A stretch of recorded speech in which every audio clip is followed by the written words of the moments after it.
I'm sure you find it as amazing as do the rest of us that the great majority of people have to learn things the hard way.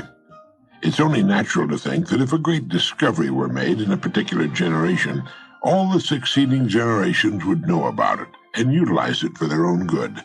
But in many things, such is not the case. It's true with most inventions and discoveries which obviously affect our lives, but it frequently is not true when it comes to the great laws which determine the directions of our individual destinies. In one of the so-called third world countries, a group of laborers was hired to work on a farm. Now, these people came from a small, very remote village where motor vehicles were virtually unknown. They were enjoying the new experience of being transported on the back of a truck when they came to the place where they thought they were supposed to get off. Without giving it a thought, apparently, they just stepped off the back of the speeding truck. Fortunately, they fell on a soft dirt road, not a paved highway, but even so, the results of their unconventional method of disembarking were, to say the least, astonishing. At least to them. They went bounding, spinning, sliding, and cartwheeling along the dusty road for quite a distance before gravity and friction working together finally brought them to a halt. None was seriously injured. In fact, by the time the terrified driver got back to them, they were laughing uproariously about the whole thing. The truck driver, in explaining the incident, later put the blame on their never having ridden in trucks before. Now, that's the obvious answer, but it's really not the true one. The amazing circus tumbling act on a remote farm road had been caused by ignorance of a law that operates the same whether a truck, a boat, an airplane, or any moving body is involved. Sir Isaac Newton gave us the law, and it goes like this. A body in motion tends to remain in motion until acted upon by an outside force. When the workers stepped off the back of the speeding truck, they were going the same speed as the truck itself. The outside force was gravity, which pulled them down to the road, still traveling at the same speed, and, well, you get the idea. They had been hurt, confused, frightened, and turned upside down because they didn't understand the principal law on which everything in the universe operates, the laws of cause and effect. This law has been written thousands of times by the greatest minds the world has produced, and as a result has appeared in many forms. For our purposes, it might best be put this way. Our rewards in life will always match our service. It's another way of saying, as ye sow, so shall ye reap. And it's been written in many ways in every language on earth. Sir Isaac Newton, in promulgating his laws of physics, put this one in this way. For every action, there's an equal and opposite reaction. In saying our rewards in life will always match our service, you'll almost always get general agreement. People will nod their heads and say, yes, that's certainly true. Then they will go their ways and never realize, for the most part, how close they came to a truth so great and all-enveloping that their every thought and action is affected by it. I like to think of this law in the form of a giant apothecary scale, a kind with a cross arm from which hang two bowls on chains. Now, one of the bowls is marked rewards, the other is marked service. Whatever we put into the bowl marked service, the world will match in the bowl marked rewards. How we think, work, talk, and conduct ourselves is what we have to put in the bowl marked service, and the extent and nature of our service will determine our rewards. If any person alive is discontented with his rewards, he needs to examine his service. Action, reaction. As ye sow, so shall ye reap. What you put out will determine what you must get back in return. So simple, so basic, so true, and so misunderstood. If a business is not expanding to the quick and exciting tempo of the times, it must examine its contribution, its service. If a person is unhappy with his income, he must examine and reevaluate his service. Now, whom do we serve?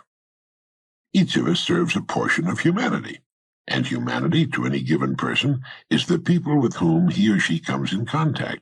It's family, friends, neighbors, co-workers, customers, prospects, employer, all those he or she has chosen to serve.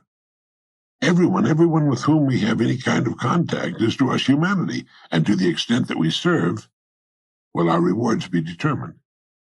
Never before in the history of the world have human beings been so interdependent. It's as impossible to live without serving others as it would be to live if others were not constantly serving us, and this is good. The more closely knit this interdependence becomes, the greater will be human achievement. We need each other, and we literally cannot live without one another. Every time we strike a match, drink a glass of water, turn on the lights, pick up the phone, drive our car, put on our clothes, take a bath, mow the lawn, go fishing, try making your own fish hook sometime. We're being served by other human beings. Every time you look at your watch, you're being served by a great industry and by efforts of thousands of human beings. We all seek rewards, and we should understand that rewards come in two forms. There are tangible rewards and intangible. That is, rewards include the money we earn, the home we buy, the car we drive, the clothes we wear. But it also includes our happiness, our peace of mind, our inner satisfaction, the people we meet and enjoy. But remember this, whatever it is you seek in the form of rewards, you must first earn in the form of service to others. All attempts to sidestep this law will end in failure, frustration, and, if maintained long enough, ultimate demoralization. We can see this frustration on every side.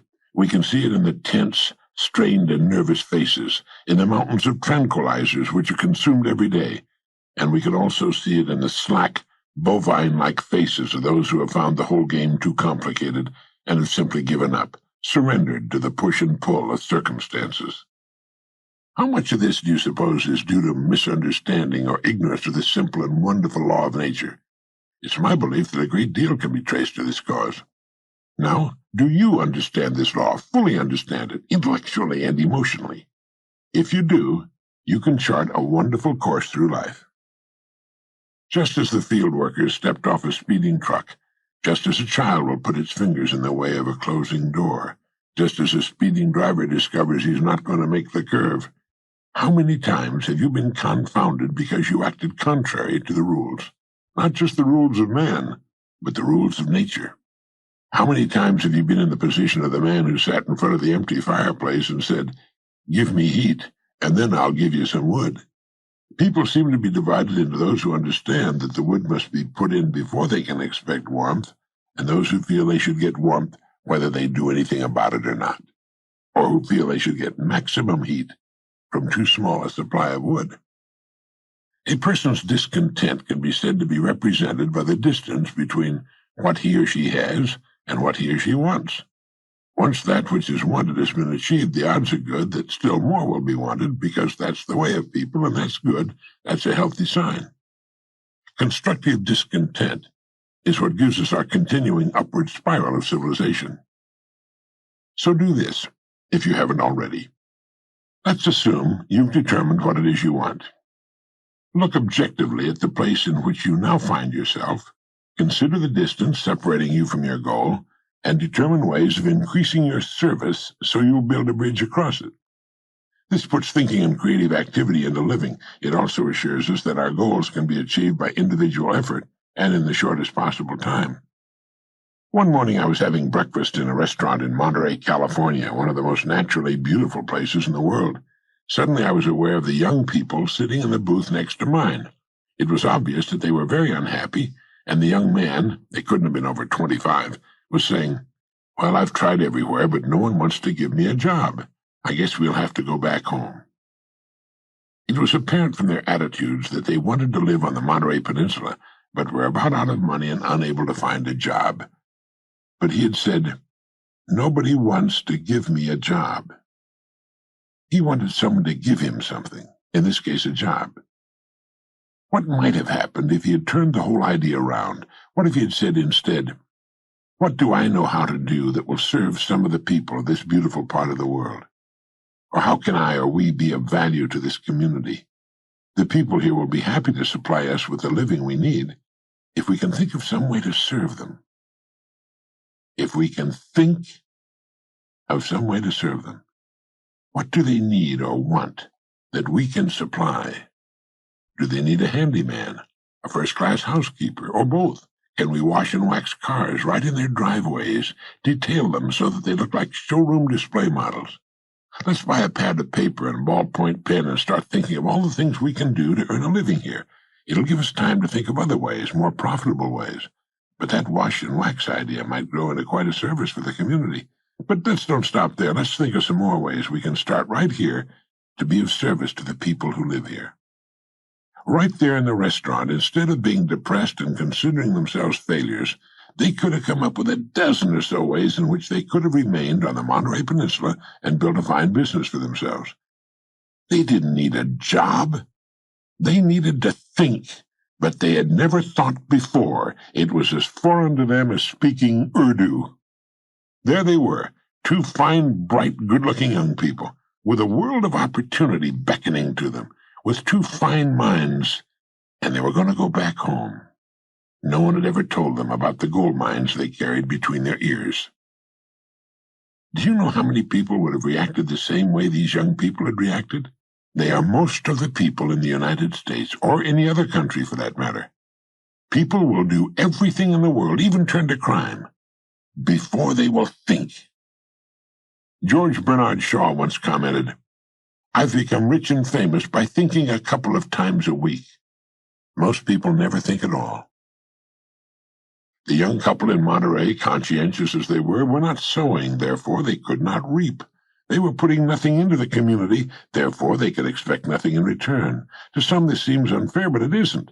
It's eminently and wonderfully and abundantly fair. Our job is to do the sowing. That's our department, that's all.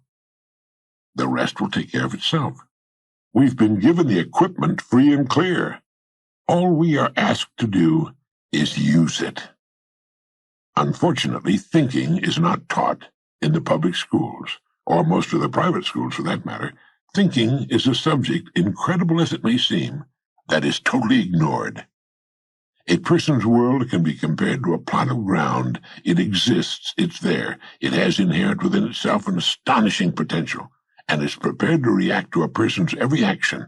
In fact, it must. Whatever your job happens to be, think of it for a moment as this plot of ground. In the beginning, there's nothing there but earth. If a person sits and watches it, nothing will happen to it. If a few seeds are tossed on it, the rain and the soil's natural fertility will combine to reward that person with a few results for limited efforts. Action, reaction. It all depends on just what's wanted from this plot of earth. It's what is wanted that must first be decided. Let's say what's wanted is a beautiful lawn bordered by flower gardens with a big tree in the shade of which he or she can sit one day and admire the work. So the areas for the garden are marked off. The soil is cultivated, smoothed and cleaned of stones and trash. The lawn and flowers and the tree are planted. And from this point on, anyone observing this plot of land can evaluate in a second the amount of service, the contribution, this person is giving to the project. How can you tell? You can tell by seeing what the land is giving back to the person. Planting the plot is only the first step.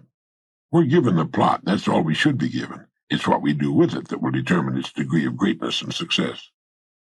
It's like the story of the preacher who was driving by a beautiful farm.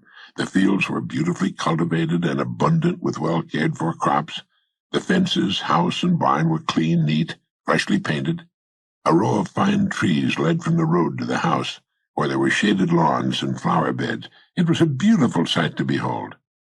So when the farmer working in the field got to the end of a row near the road, the preacher had stopped his car and hailed him, and he said, "God has blessed you with a beautiful farm." And the farmer stopped and thought a moment, and he replied, "Yes, sir, he has, and I'm grateful. But you should have seen this place when he had it all to himself." You see, the farmer understood that he had been blessed with a fine farm, but he was also aware that it was his own love and labor which had brought it to its present state. Each of us is given a plot to work, a lifetime, and the work we've chosen.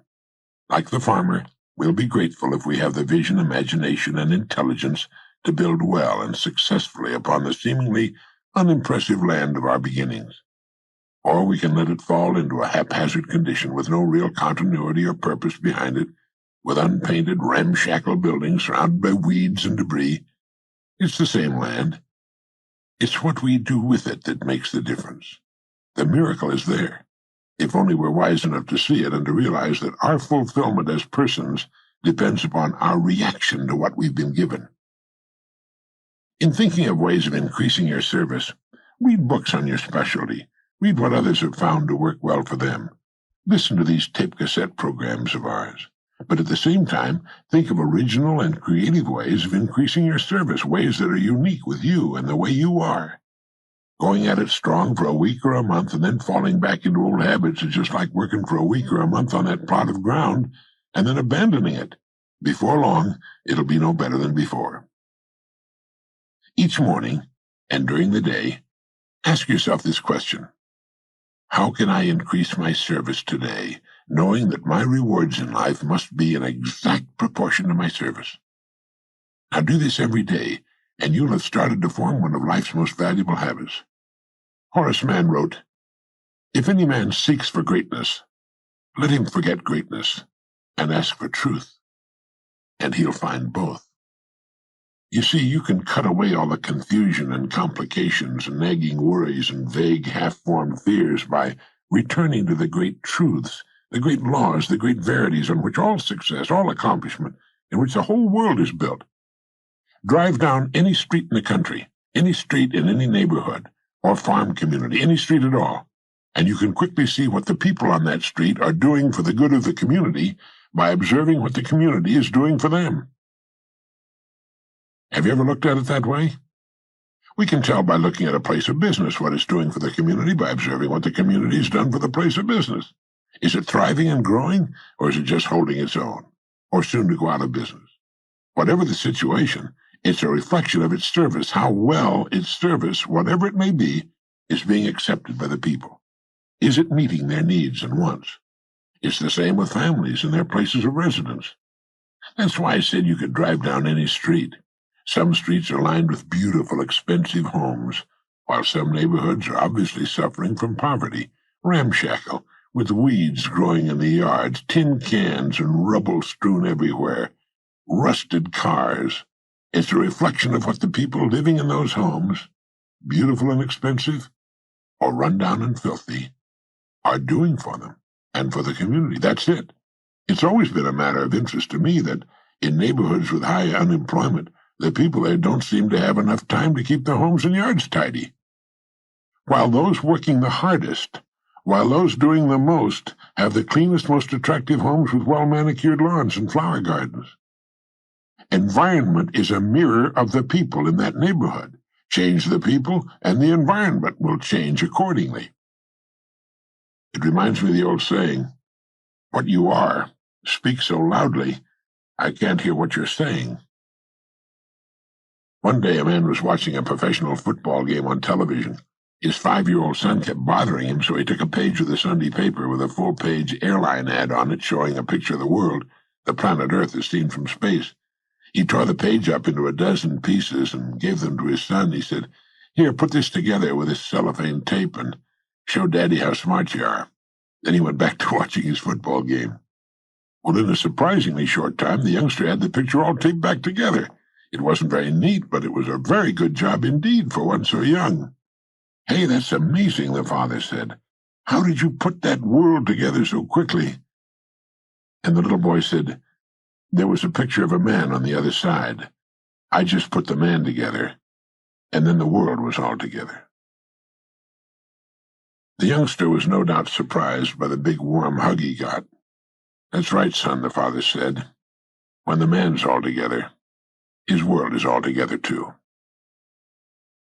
Being together is understanding how things work. Working hard won't do it. That isn't enough. We have to work intelligently. How often have we heard someone say, "My father worked hard all his life, but never had anything to show for it"? It's another way of saying, "My father, may he rest in peace, never quite figured out how things work. He worked hard all his life, but it was a job with very limited service." Or in another case, it goes like this. "My father was a very bright person, but he kept jumping from one thing to another. He was always looking for the pot of gold at the end of the rainbow, but he never stayed with one thing long enough to work it out." Succeeding takes time. It takes dedication, 100% commitment and creative thought. We must keep asking ourselves, how can I broaden my service and by so doing increase my harvest, my rewards? All right, how can we correct the situation? William James gave us the answer. He wrote, Either some unusual stimulus fills them with emotional excitement, or some unusual idea of necessity induces them to make an extra effort of will. Excitements, ideas, and efforts, in a word, are what carry us over the dam. All right? Let your goal represent the excitement. Your ideas and efforts will weigh down the service end of the scale, and the rewards must and will follow. They'll be yours. They are yours the moment you realize the truth. As ye sow, so shall ye reap, all the years of your life. If you're worried about your income or your future, you're concentrating on the wrong end of the scale. Look at the other end. Concern yourself only with increasing your service, with becoming great where you are, and your income and your future will take care of themselves. Don't be the person sitting in front of that empty fireplace and asking for heat. You're asking for the impossible. Pile in the wood first, and the heat will come as a result. Next time you're off by yourself in a quiet place, contemplate your plot of ground, your life, and begin to sow the seeds which will yield you a rich and abundant harvest. In William James' essay on Vital Reserves, he wrote, "Compared with what we ought to be, we're only half awake. Our fires are damped, our drafts are checked. We're making use of only a small part of our possible mental and physical resources." Stating the thing broadly, he went on to write, "The human individual thus lives usually far within his limits. He possesses powers of various sorts which he habitually fails to use. He energizes below his maximum, and he behaves below his optimum."